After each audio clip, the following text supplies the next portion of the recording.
www.gphone.com.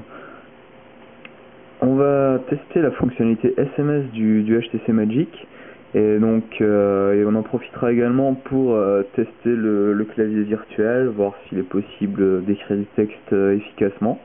Donc là je viens de m'envoyer un petit texto avec mon autre téléphone et donc on peut voir qu'il apparaît dans la barre de notification. Tac.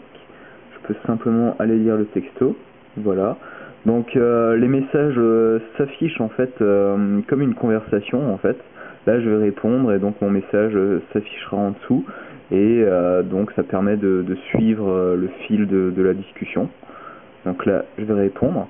À noter qu'il est possible d'utiliser le clavier dans les deux sens, dans les deux orientations, mais très clairement en mode vertical le clavier est très petit. Et moi j'ai beaucoup de mal, bon faut dire que j'ai pas des petits doigts, mais le mode paysage est quand même beaucoup plus agréable. Donc on va répondre, oui, et donc on voit à chaque fois qu'il y a des suggestions qui s'affichent, et donc en fait c'est assez pratique. Donc là, oui, je suis content. Alors, tac, voilà, car le HTC Magic. À noter aussi que à chaque fois qu'on appuie sur une touche, le téléphone émet une petite vibration, donc ça permet de voir qu'on a bien que la touche a bien été tapée.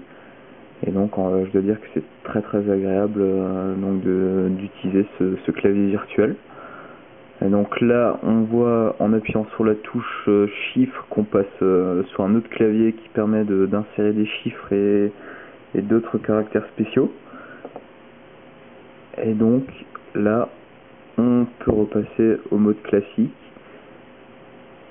qui nous permet également d'insérer des smileys, donc des smileys prédéfinis, donc lui il est bien adapté.